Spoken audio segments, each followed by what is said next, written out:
नमस्कार दोस्तों। अपन ने लास्ट वीडियो में सिंधु नदी सभ्यता के बारे में देखा था। उसी के बारे में अपन और आगे जानकारी ले लेंगे आज इस पार्ट में। सिंधु नदी तंत्र को पूरा खत्म कर लेंगे अपन। तो अपन ने क्या क्या देखा था लास्ट वीडियो में।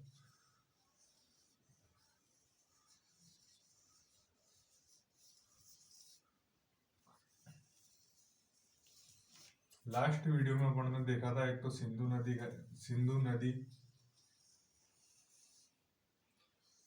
जो कि कहाँ से निकलती है, मानसरोवर से। मानसरोवर तिब्बत में पड़ता है।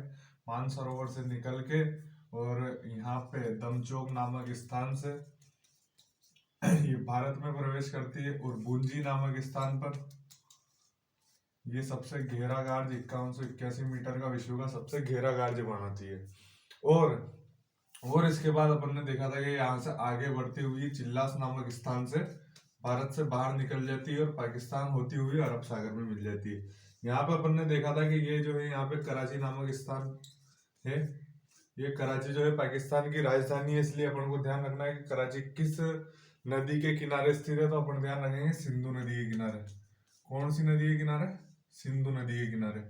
और अपन ध्यान रखेंगे आगे कि इसकी जो है लंबाई अपन ने देखी थी उस दिन 2880 किलोमीटर मैंने बताई थी टोटल लंबाई, और 1114 किलोमीटर बताई थी मैंने इन इंडिया, मतलब इंडिया के अंदर टोटल इसकी लंबाई है 1114 किलोमीटर। ठीक है। इसके आगे अपन ने बात कर ली थी एक और झेलम नदी की। झेलम नदी की बात की थी जिसमें अपन ने दो बांध पड़े थे, उरी और तुलवुल, जो कि दोनों जम्मू कश्मीर में है। ये दोनों बांध भी अपन पढ़ चुके थे। इसके अलावा अपन ने देखा था कि इसके बाद झेलम के बाद अपन एक चिनाब नदी और स्टार्ट कर चुके थे। चिनाब नदी में मैं तुम्हें परियोजनाएं बता रहा था और किसी टेक्निकल इशू आ जाने के कारण वो परियोजनाएं भी मैं पूरी नहीं बता पाया था और अपनी वीडियो जो है वही समाप्त हो चुकी थी। तो उससे आगे की बात आज अपन करेंगे। ठीक है, तो बने रहिएगा आगे तक।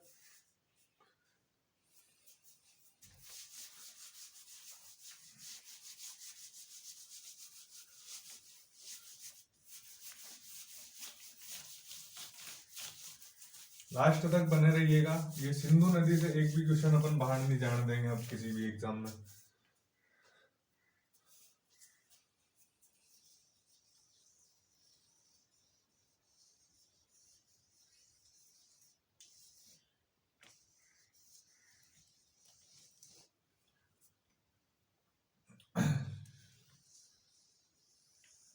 ये रही सिंधु नदी, ये रही झेलम नदी और ये है चिनाब नदी। ये चिनाब नदी भी आगे जाके और रावी नदी में मिल जाती है। और रावी जो है इसकी मुख्य नदी जो है ये रावी है, और सबसे बड़ी सहायक नदी जो मैंने आपको उस दिन बताई थी सिंधु नदी है। सिंधु क्या, सॉरी, सतलज नदी है। और सतलज की एक और नदी है व्यास नदी, जो सतलज की सहायक है। और सतलज नदी यहाँ से निकलती है, मैंने बताया था अभी। उसके बारे में अपन आगे बात करेंगे। पहले इन बाकी नदियों के बारे में बात कर ले तो जो चल रहा है अपना सीक्वेंस। तो अपन ने झेलम पढ़ ली। झेलम के बाद अपन शुरू कर रहे हैं चिनाब। चिनाब में शुरू तो अपन ने उस दिन भी कर दी थी। इसकी बाकी जो 3 परियोजनाएं मैं बता रहा था आपको और वीडियो समाप्त हो गई थी, तीनों के बारे में जान लेते हैं। एक तो है बगलोहार, एक है सलाल और एक है दुलहस्ती। ये तीनों परियोजना जो है जम्मू कश्मीर में स्थित है। कौन सी नदी के ऊपर? चिनाब नदी के ऊपर। चिनाब नदी पर 3 परियोजनाएं स्थित है, बगलोहार, सलाल और दुलस्ती, तीनों जम्मू कश्मीर के अंदर स्थित है। और दुलस्ती परियोजना जो है ये इधर ही साइड वाली, इधर वाली जो अपन ने परियोजना देखी है तीनों में से, ये जो है पाकिस्तान भारत की बॉर्डर पे पड़ती है। और इसीलिए ये दुलस्ती परियोजना जो है, जो चिनाब नदी के ऊपर स्थित है, ये भारत और पाक के विवाद का कारण है। ठीक है, ये चिनाब नदी की 3 जो है परियोजना है। उसके बाद अपने आती है रावी नदी। रावी नदी के ऊपर 2 परियोजनाएं स्थित है। एक तो है थीन और एक है चमेरा, जो कि हिमाचल प्रदेश में स्थित है। एक तो है थीन और दूसरी है चमेरा, जो कि हिमाचल प्रदेश में स्थित है। हिमाचल प्रदेश में थीन और चमेरा परियोजनाएं स्थित है। कौन सी नदी के ऊपर? रावी नदी के ऊपर। ये बात ध्यान रखना। ठीक है। इसके बाद अपन बात करें व्यास नदी की, जो कि सतलज की सहायक नदी है। ये व्यास नदी जो है, इस व्यास नदी के ऊपर एक ही परियोजना स्थित है, पोंग परियोजना। पोंग परियोजना बनी हुई है। और ये व्यास नदी मैंने उस दिन भी बताया था आपको कि जहां पे सतलज नदी में मिलती है वहां पे इंदिरा गांधी नहर परियोजना निकाली हुई है। कौन सी? इंदिरा गांधी नहर परियोजना। ये बात भी अपन को ध्यान रखनी है, ठीक है। ये व्यास नदी यहाँ से मिलती है और ये चिनाब नदी और झेलम नदी जो है रावी नदी में झुंग नामक स्थान पे जो है रावी नदी में जाके मिल जाती है। और रावी नदी एंड में आके और अपने इसमें मिल जाती है सिंधु नदी में, ठीक है। इसके बाद अपन बात करते हैं, लास्ट एक और नदी रहेगी अपनी सतलज, जो मुख्य इसकी जो सहायक नदी है, मुख्य सहायक नदी है सतलज। ये सतलज नदी निकलती कहाँ से? ये निकलती है अपने राकसताल से। एक बार मैं थोड़ा सा इसको साफ कर देता हूँ, इसके बाद बताता हूँ आपको।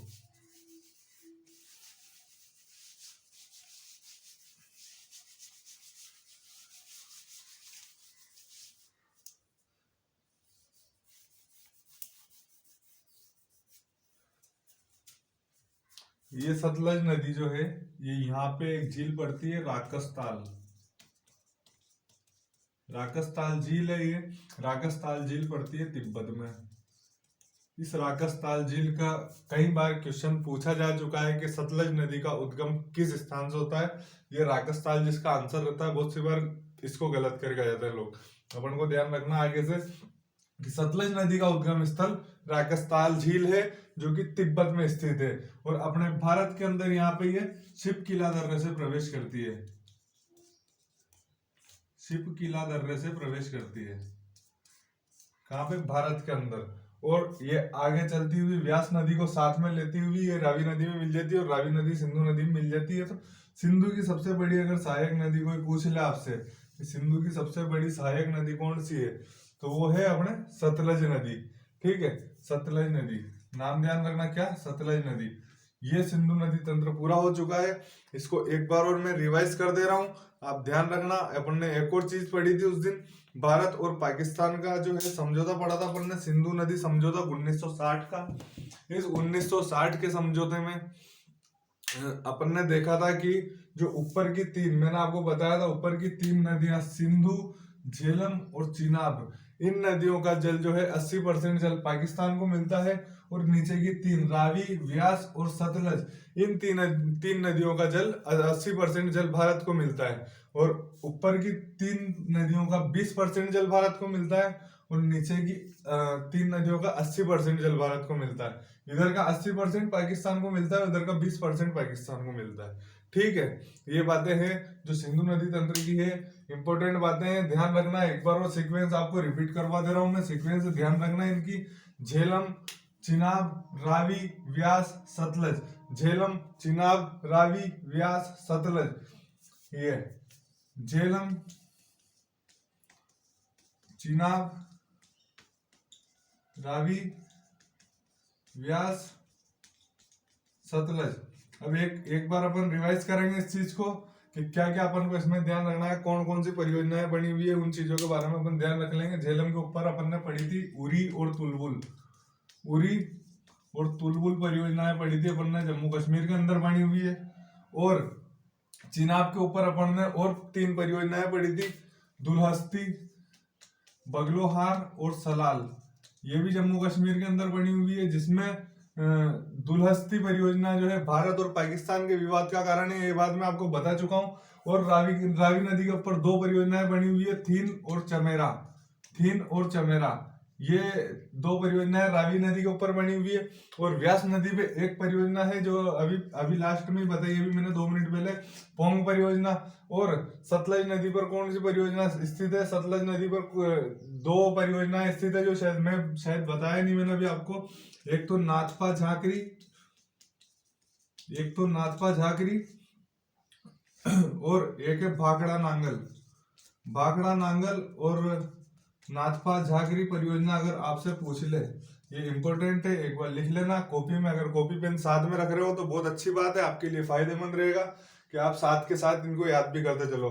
नाथपा झाकरी और भाखड़ा नांगल परियोजना ध्यान रखना, सतलज नदी के किनारे स्थित है, या सतलज नदी पर स्थित है, सॉरी। तो ये बात ध्यान रख लेना। और सतलज नदी का उद्गम ध्यान रखना, राजस्थान तिब्बत से होता है। और किसी का याद रखो नहीं रखो, इनका कोई काम का है भी नहीं, इनका पूछा भी नहीं जाता, लेकिन सतलज नदी का और सिंधु नदी का पूछ चुके हैं। सिंधु नदी का मैंने बताया आपको, मानसरोवर में तिब्बत में मानसरोवर झील से उसका अपने सिंधु नदी का उद्गम होता है, या इसको अपन बोखरचू भी कहते हैं। ठीक है, ध्यान रखना बच्चों। ठीक है, अगर आपको समझ में आया हो तो आप ज्यादा से ज्यादा मुझे प्रोत्साहित कीजिएगा, ताकि मैं आगे के पार्ट ऐसे ही लाता रहूं। और ज्योग्राफी या आप जो जिस भी टॉपिक का आप वीडियो मांगेंगे मैं आपको लाकर देता रहूंगा। धन्यवाद।